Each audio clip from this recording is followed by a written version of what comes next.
The 9th season of Consider This is brought to you in part by From the Top, a national program showcasing the musical talents of young people. From the Top can be heard on KVNO Classical 90.7 each Sunday at 5 p.m.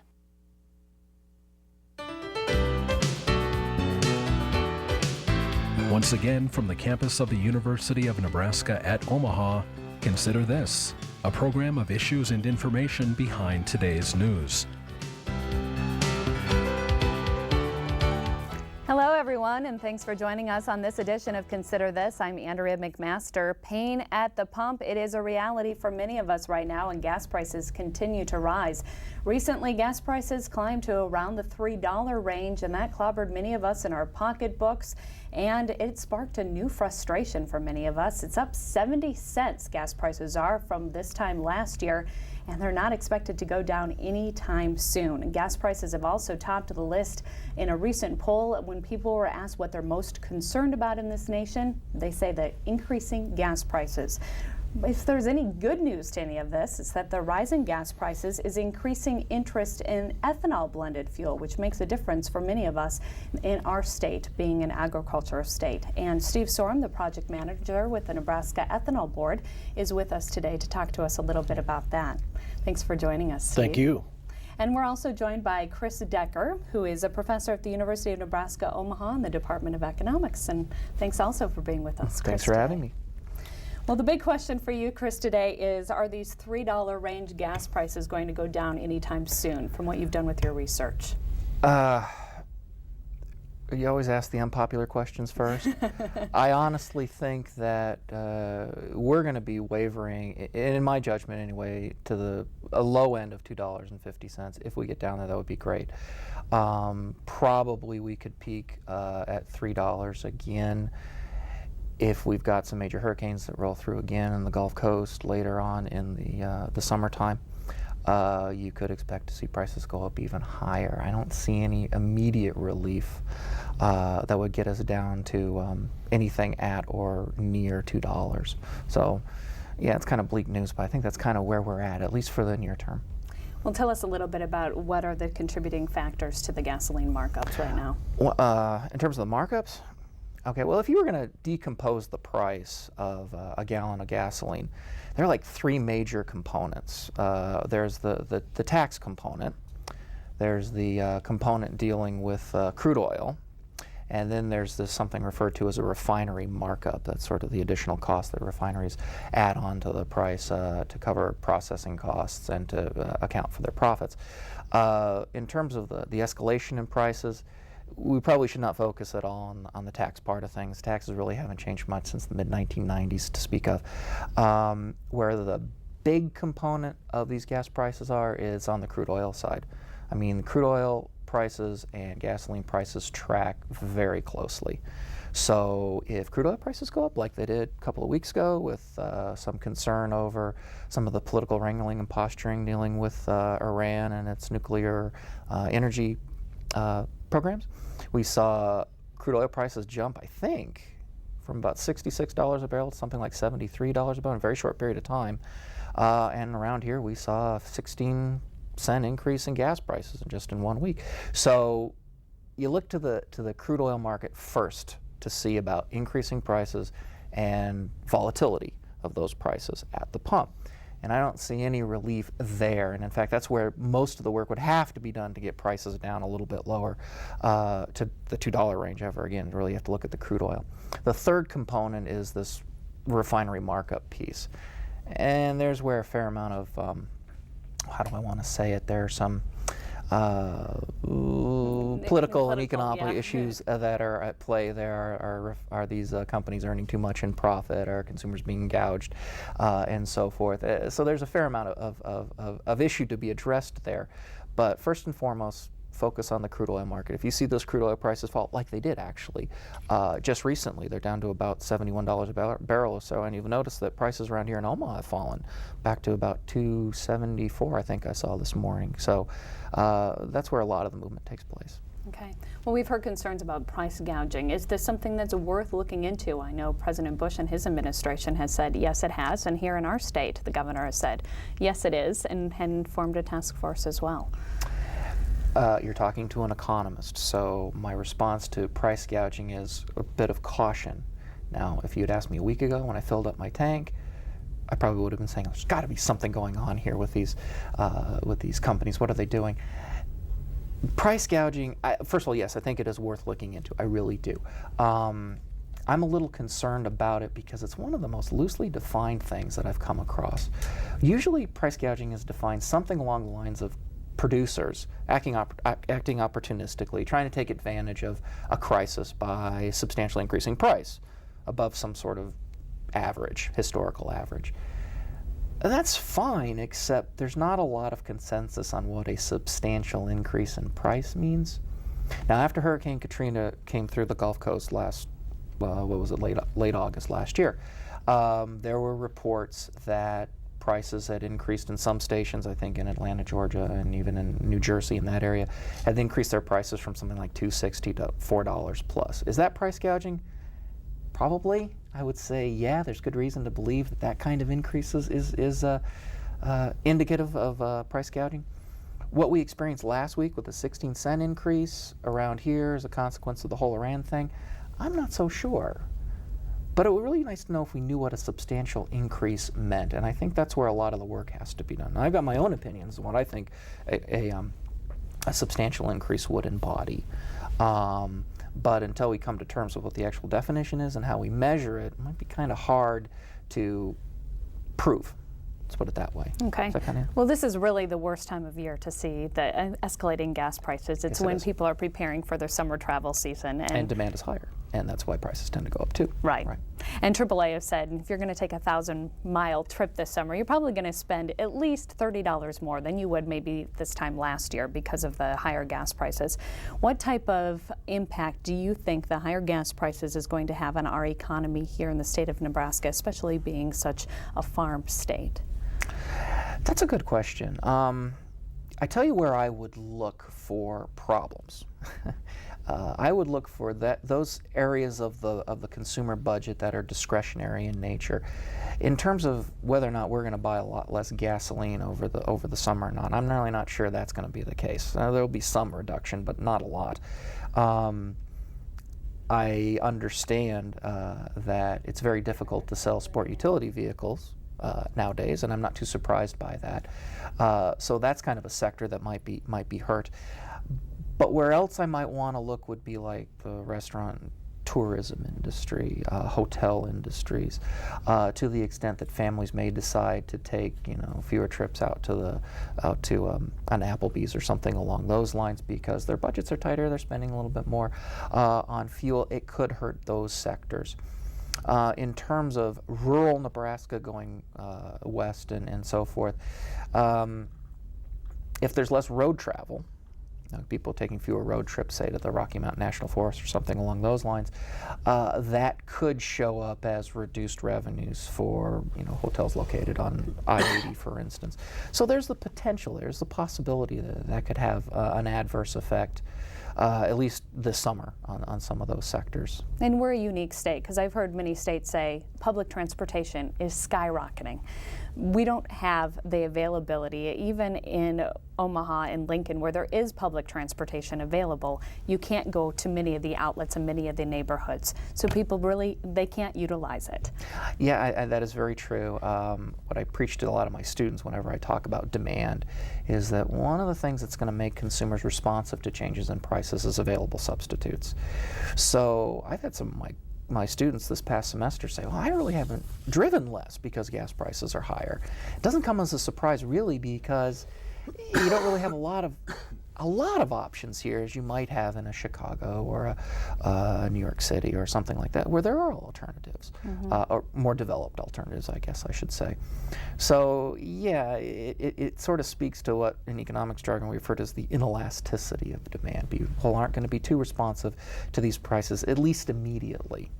That's maybe good news for oil companies, maybe not so good news for other sectors comprising the consumer budget where consumers are going to be more price sensitive. We may not go out to eat as much, for instance. Well, it's a good point when you mentioned substitutes. When beef prices go up, we eat chicken more. When we want to go out and get designer jeans and they're marked up, we decide to get the jeans that aren't designer anymore. But with gasoline, we don't really have those substitutes right at our fingertips. Immediately, that's correct. Now, over the long term, you can make some adjustments. I haven't seen many, and I tease some of my students about this because some of them drive SUVs, and I tease them about, are you going to trade that in for a fuel economy vehicle or not? Usually they say no. Maybe after some time, if these start biting a little harder, they might. Don't hold me to that, guys.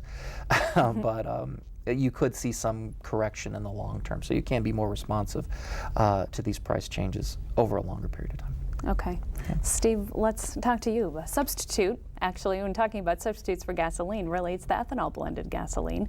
And I know their E10 is really what's most popular, what we're going to see at most of the pumps, which is 10% ethanol and the 90% the regular unleaded gasoline. But there's also E85 pumps in our state, a couple pumps, very few pumps. But that's something that I know that's growing and that you're hoping to see more of. Well, yes, ethanol sales across the country now account for something over 2.5% of all the motor fuel volume sold.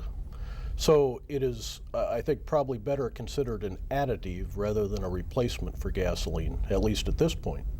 Now, production is growing rapidly, and consumption is probably flat, if not falling off just slightly. So that percentage is likely to rise, but it is not going to replace huge amounts of gasoline.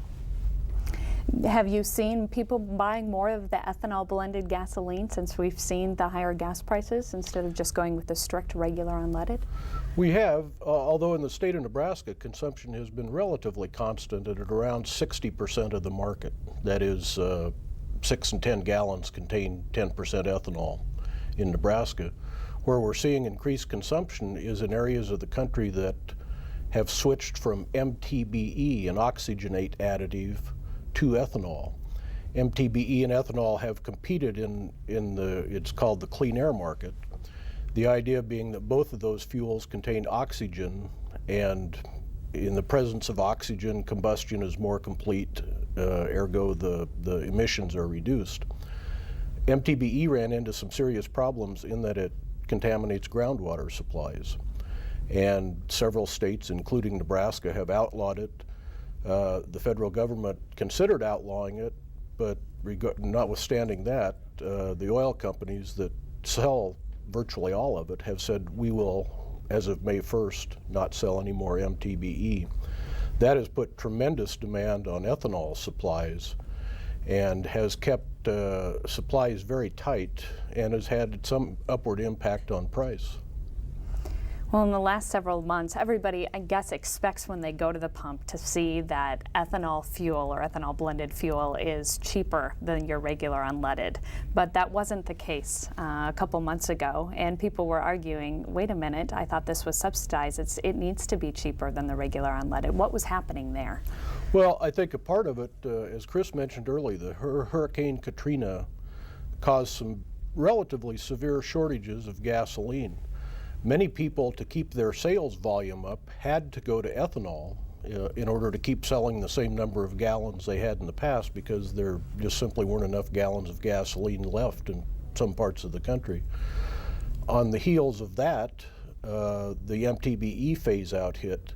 And I think the combination of those two things has put severe pressure on ethanol supplies.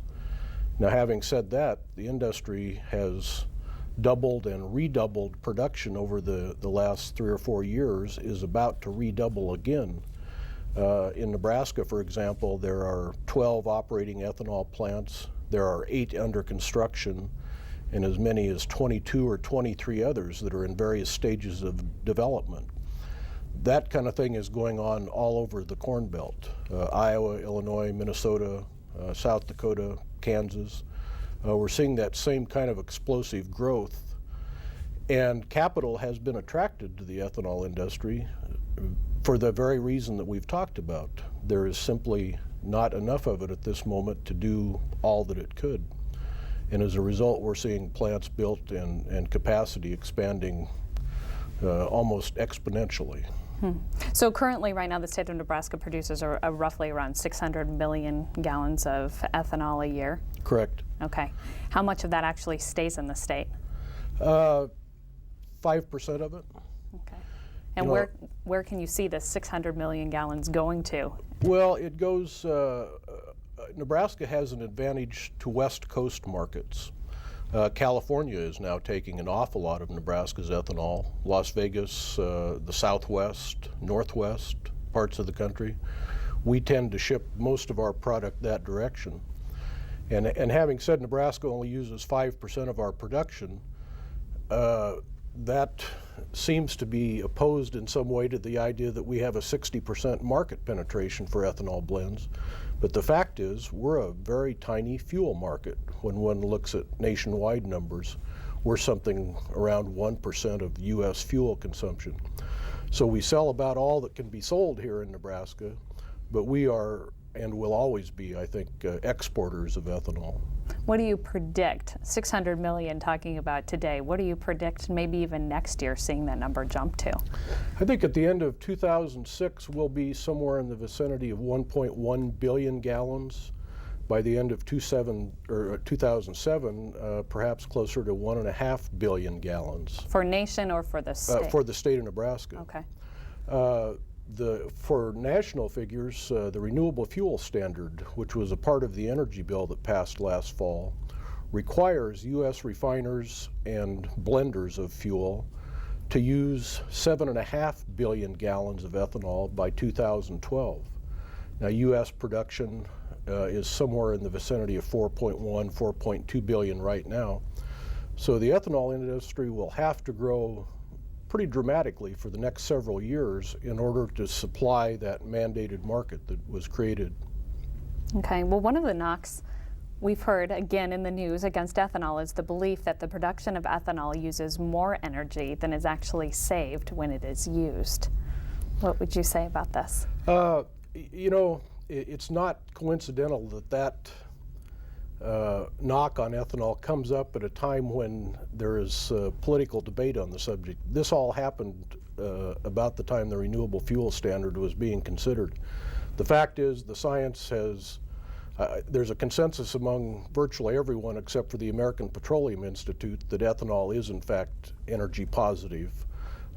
Most of the studies show 1.3 to 1.4 units out for each unit in of energy. And it's kind of a red herring too, in the sense that gasoline is not a negative or is not a positive energy source. It requires more energy to get gasoline out of the ground, transported and to the pump than one gets from a gallon of gasoline. So it's a standard that some have tried to apply to ethanol that if it was applied to all other energy sources, including electricity and natural gas and gasoline, all of those fail. Ethanol does not, but the industry has found itself in the position of defending against what most believe is kind of a bogus charge. Mm-hmm. Well, it's a good time here to point out some of the benefits of ethanol blended gasoline. What would be some of those benefits? Well, I think we first started, you mentioned earlier that Nebraska is an agricultural state.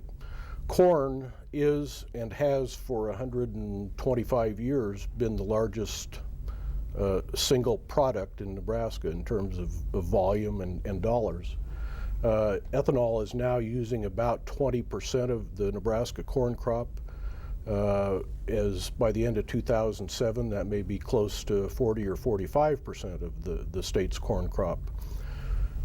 When value is added to that corn crop, in addition to the jobs that are created with the ethanol plants, that combination of economic activity has been very good for the state, and I think state policy reflects that. The state has always encouraged this, knowing full well that tax receipts will continue. So from an economic standpoint, Nebraska is uniquely suited for ethanol production. We grow a lot of corn. We also feed a lot of livestock, and that is where the main byproduct from ethanol production is livestock feed. And one of the reasons we're seeing production growth occur faster in Nebraska is because we have markets, local markets for that livestock feed, whereas producers in Iowa and Illinois may have to dry that feed, ship it, export it out of the country even. So I guess to get back to your question, economics, energy security, another issue. Each gallon of ethanol produced is one less that has to be imported. And Nebraska is not unique, but among just a few states that has no oil refining capacity. We have a tiny amount of oil production in the southwestern part of the state, but every drop of gasoline that is sold in the state comes through a pipeline from refineries usually to the south of us. So we're not in a position that we are virtually at the end of pipelines too. So when gas supplies get short, Nebraska will be among the first to feel the pinch. Okay. This is a big question. A lot of people say, is ethanol safe to use, and what do I look for, ethanol blended fuel, and what do I look for before I put it in my gas tank? Yeah, certainly it's safe. It's been, I saw some numbers this morning. There have been about 6 billion gallons used in Nebraska over the last 25 years.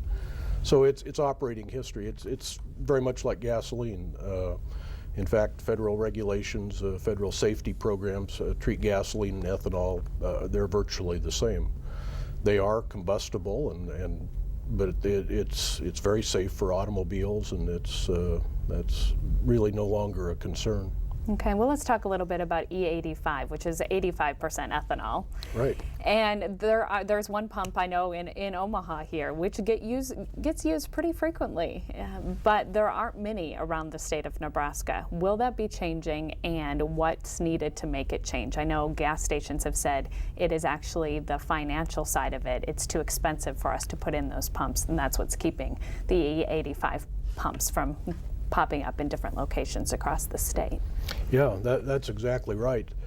Traditionally, ethanol has been priced 40 to 50 cents a gallon lower than gasoline at the wholesale or rack level. Because of the shortages, or perhaps shortage is too strong a word, but because supplies are tight, ethanol has followed gasoline up, but it has gone up a little faster than gasoline. And so that 40 or 50 cent traditional spread is now closer to 30 cents. Well, E85 is much more sensitive to that price than E10, for example, because there's so much more ethanol in a gallon. And today, ethanol E85 at the wholesale level would be about 3 cents less than gasoline. There is a mileage penalty with E85 because it contains fewer BTUs than gasoline. And so consumers would like to see that price 20 or maybe even 30 cents lower than gasoline. When it's 3 cents lower as it is today, we just simply don't get the sales that we usually do. Okay. Well, before we wrap up here, Chris, I want to get back to you and just ask you a couple different questions. One, we've seen some states actually put a price cap on gasoline prices. The state of Hawaii was one state that did that. Is there a danger? Is it good to do that? What's your thought on that? The short answer is it depends. If there's evidence of price gouging or price fixing, that is, prices are being kept artificially high for whatever reason, a temporary price cap is not a bad idea.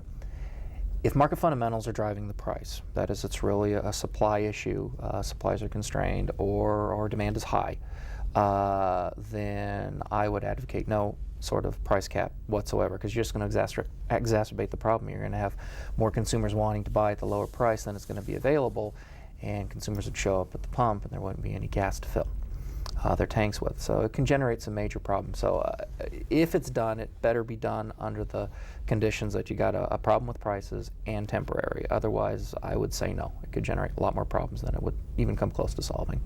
Well, we also hear a lot of drivers say, let's suspend the state gas tax. That is the answer. That is the answer to seeing lower gasoline prices. But I know that then you have the government agencies like the Department of Roads saying, that's the worst thing that you could do. It seems to be something that comes up a lot and I hate to say this, but in even numbered years. The governor of Indiana, when I lived in Indiana back in 2000 suspended the gasoline tax for the summer. It really didn't have much of an impact other than it dried up a good source of revenue for the purposes of improving roads. It didn't have an employment stimulus to speak of. It didn't really seem to have positive economic benefits. I worry a little bit about suspending the gas tax, even temporarily, because it's one of those things where the revenue really does seem to have a positive benefit associated with it. And it would just be a short-term fix anyway, and it really doesn't get at the problem. It doesn't really solve the problem at all. It just dries up a source of revenue. The acceleration in prices, as I said earlier, has nothing whatsoever to do with the per gallon tax that we pay. So I would be cautious against it. You really have to measure the benefits of doing it, which I think are very slim, against the costs. And I think you could lose an awful lot of potentially beneficial revenue. I mean, I almost hit a huge pothole on the way to work today, and I'd really like the city to fix that. Right, knowing that the state gas tax goes towards roads. Yeah, part of it does. Towards roads. Quickly, Steve, before we wrap up, is biodiesel, made from soybeans, gaining acceptance much the way that ethanol has? It is. They're very similar in how they're developing. Ethanol, or biodiesel rather, is at a stage ethanol was 15 or 20 years ago. But the Energy Act that I mentioned earlier has some very significant incentives for biodiesel, and so we're seeing it grow faster than I think most anticipated. Well, that's good news for all of us in the state of Nebraska. Individual farmers, are they going to actually see this making a difference? Ethanol-based fuels or biodiesel with soybean fuel? I think they will. Corn prices remain relatively low today, in spite of the fact that ethanol plants are popping up all over. That has been a difficult question to answer, why that happens, and it's been difficult for farmers who see their product. I think the answer lies in the fact that ethanol is sold into the energy industry, which is an industry that is kind of insulated in some sense, whereas agriculture is a separate economy of its own. And we have seen gas prices and thus ethanol prices go up rapidly. Corn prices have not. As we get more and more of the state's corn going through ethanol plants, I think the professor would agree that it's simply a supply and demand situation. I'm going to have to cut you off here, Steve, but this is all great information. Steve Sorum with the Nebraska Ethanol Board and Chris Decker with the University of Nebraska, Omaha. And thank you for joining us this week for Consider This.